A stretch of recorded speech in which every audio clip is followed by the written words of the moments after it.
Aton oras alas 5, alas 5:13.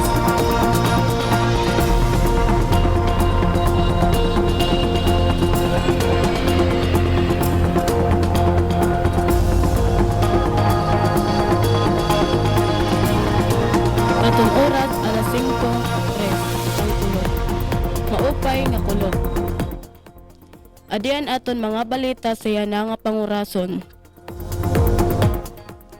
Libre nga X-ray services ipapadangat sa Bungto, San Villarreal, Samar.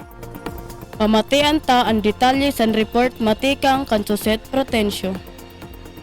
Radyo Pilipinas Report. Padayon ang paningkamot san gobyerno lokal san Bungto, San Villarreal, Samar sa pagkataman san kahimsog san mga residente pinaagi san paghatag san libre nga X-ray services nga pagbubuhaton sa Municipal Covered Court sa tiarabot nga Miyerkules, Enero 14, 2026.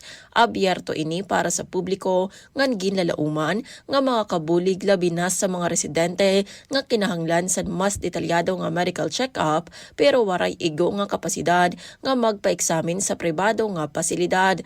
Ginpapabaskog sa munisipyo ang kamatuoran nga importante gud ang temprano nga pagdiskubre sa mga balatian kay mao ini ang susi sa mas epektibo nga pagbulong ngan paglikay sa mas grabe nga komplikasyon.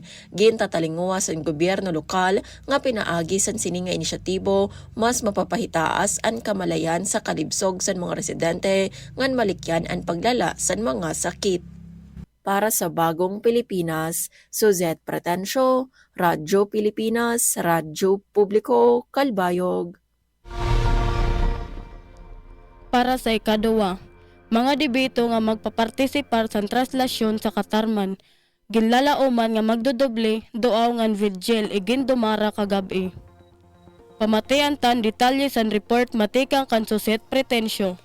Radyo Pilipinas Report.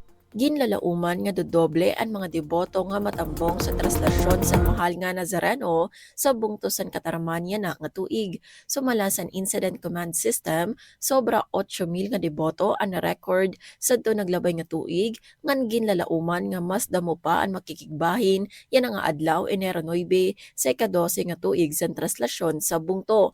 Ang replika sa mahal nga Nazareno umabot sa Katarman sa Marso 3, 2014 sunod sa hangyo ni Sadton Bishop Emmanuel Trance ngan pag-aprobar ni Cardinal Luis Antonio Tagle.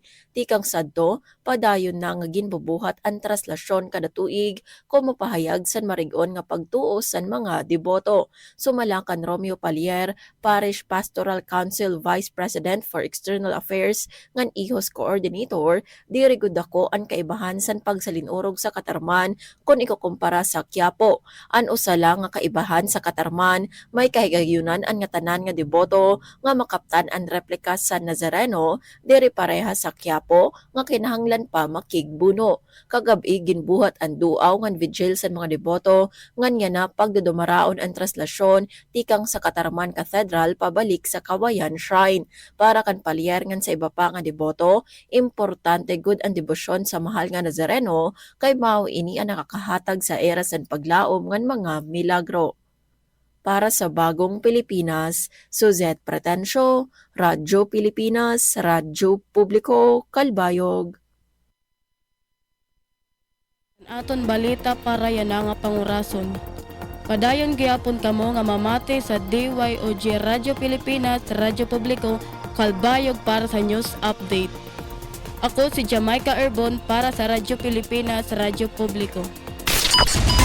Mula sa pinakamalawak na newsroom sa buong Pilipinas, ito ang Radyo Pilipinas News Update.